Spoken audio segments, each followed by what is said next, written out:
আসসালামু আলাইকুম। নববী হেলথ কেয়ার বিডি থেকে আমি ওয়াসিফুল ইসলাম বলছি। আপনাদের কিছু কমন প্রশ্নের আজকে উত্তর দিব আমরা।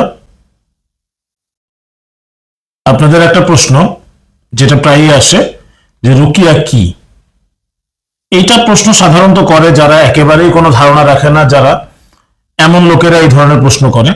রুকিয়া হচ্ছে শরীয়ত সম্মত একটা চিকিৎসা। নবী করিম সাল্লাল্লাহু আলাইহি ওয়াসাল্লাম জিন, জাদু, বদনজর, ওয়াসওয়াসা এই জাতীয় যে কোনো সমস্যার জন্য যেটা সমাধান দিয়েছেন আমাদেরকে, সেটা হচ্ছে রুকিয়া শারঈয়া। আজকে আমাদের দেশে হিন্দুয়ানি প্রথার প্রভাবের কারণে আমাদের হুজুরদের আমলের মধ্যেও অনেক সময় দেখা গেছে যে হিন্দুয়ানির বিভিন্ন পন্থা, যেমন তাবিজ, এরপরে জিন দিয়ে চিকিৎসা করা, এগুলার প্রভাব ব্যাপক হারে বাড়ছে।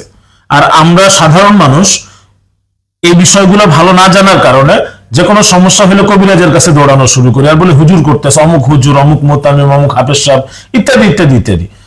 এখন কথা হচ্ছে যে যত বড় হুজুরই হোক না কেন, কোনো হুজুর করার কারণে কোনো কিছু জায়েজ হয়ে যায় না শরীয়ত শরীয়তের জায়গাতে। তো নবী করিম সাল্লাল্লাহু আলাইহি ওয়াসাল্লামের জমানায় এবং সাহাবায়ে কেরামের জমানায় যখনই কেউ জিন, জাদু, বদনজর, ওয়াসওয়াসা ইত্যাদি যে কোনো সমস্যায় আক্রান্ত হইতেন অথবা শারীরিক মানসিক সমস্যা, রুকিয়া করতেন। নবী করিম সাল্লাল্লাহু আলাইহি ওয়াসাল্লামকে জিবরাইল আলাইহিস সালাম রুকিয়া করেছেন। তো রুকিয়াতে কি? রুকিয়া হচ্ছে আপনি আপনার সমস্যাগুলো আমাদেরকে জানাবেন। প্রত্যেকটা রোগের অনেক লক্ষণ থাকে, এই লক্ষণগুলো আপনি আমাদেরকে জানাবেন।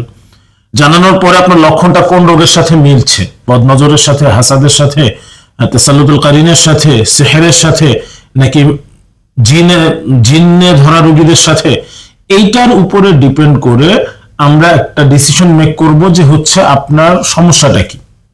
সেকেন্ডলি যেটা, যে শুধুমাত্র লক্ষণের উপরে তো শিওর বলা যায় না যে হচ্ছে আপনি এই রোগী। মেডিকেলে যেমন হচ্ছে চেক আপ করার প্রয়োজন হয়, একইভাবে রুকিয়ার ক্ষেত্রে প্রথমত চেক আপ করার প্রয়োজন হয়। এটাকে আমরা বলি ডায়াগনোসিস সেশন। ডায়াগনোসিস সেশনের মাধ্যমে আমরা কি করব, আপনাকে বসানো হবে, আপনিও নিয়ত করবেন, আপনার সাথে সাথে রাকি ভাই যে তিনিও নিয়ত করবেন। নিয়ত করে যখন কোরআনের নির্দিষ্ট আয়াতগুলো তেলাওয়াত করবেন, তো আল্লাহ তাআলা কোরআনে বলতেছেন, ওয়ানুনাজ্জিলু মিনাল কুরআনি মা হুয়া শিফাউ ওয়া রাহমাতুল লিল মুমিনিন ওয়া লা ইয়াজিদু যালিমিনা ইল্লা খাসারা।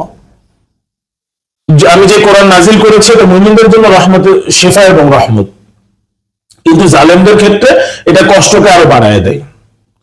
তো আপনি যখন নিয়ত করে কোরআনের নির্দিষ্ট আয়াতগুলো তেলাওয়াত করা হবে, তখন আপনার ভিতরে যদি কোনো সমস্যা থাকে এবং কোনো জালেম এর উপস্থিতি থেকে থাকে, কারণ আপনি যদি হাসাদ, বদনজর, জিন, জাদু যেটাতে আক্রান্ত হন, এটার পিছনে একটা শয়তান জিনের উপস্থিতি থাকবে, সে এটাকে সহ্য করতে পারবে না। তো তেলাওয়াতের মধ্যে কোন আয়াতটা এফেক্ট হলো, কি ধরনের এফেক্ট হলো, এটার উপরে ডিপেন্ড করে আমাদেরকে ডিসিশন নিতে হয়, যে আমরা বুঝতে পারবো যে আপনার সমস্যাটা কি, আপনি নিজেও বুঝতে পারবেন।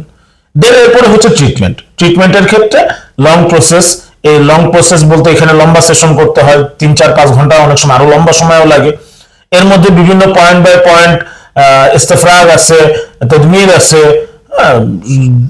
তেলাওয়াতের মাধ্যমে ঘরের রুকিয়া আছে। এইভাবে রুকিয়া করে আপনার সমস্যাটাকে কি করতে হবে, প্রথমত যে শয়তান আছে শয়তানকে শরীর থেকে দূর করতে হবে। দ্বিতীয়ত শয়তানের যে শরীরের ভিতরে থাকার যে হুসুল এবং তার কর্তৃক দেওয়া যে ওকুদগুলো, এগুলোকে ধ্বংস করতে হবে যাতে করে সে পুনরায় ফিরে আসতে না পারে। এরপরে তার ওকুদ হোসেনের কারণে আপনি দীর্ঘদিন যে অসুস্থ ছিলেন, এই অসুস্থতাকে দূর করার জন্য শিফা আছে কিনা, এই আয়াতগুলোকে তেলাওয়াত করতে হবে। এই প্রসেস সাথে একটু যুক্ত করি যে আমাদের দেশের সাধারণত রুকিয়া সেন্টারগুলোতে আরবে যে রুকিয়াটা হয় বা যেটা অথেন্টিক যেই নিয়মটা, এইটাকে ফলো না করে অনেক সময় প্রফেশনালিজমকে ফোকাস করা হয়। তো এইটা কারণে রোগীরা অনেক সময় সাময়িক কিছুটা হিলিং ফিল করলেও স্থায়ীভাবে ট্রিটমেন্টটা হয়ে ওঠে না। তো আলহামদুলিল্লাহ, আমি এবং আমার যারা আছেন, আমার টিম, প্রত্যেকেই আমরা চেষ্টা করি অথেন্টিক ভাবে পরিপূর্ণ রুকিয়া সেবাটাকে আপনার কাছে দেওয়ার জন্য। সুস্থতার মালিক আল্লাহ তাআলা। আলোচনা বুঝে থাকলে আশা করি এখন থেকে কবিরাজদের কাছে যাওয়া এগুলো বন্ধ করবেন ইনশাআল্লাহ।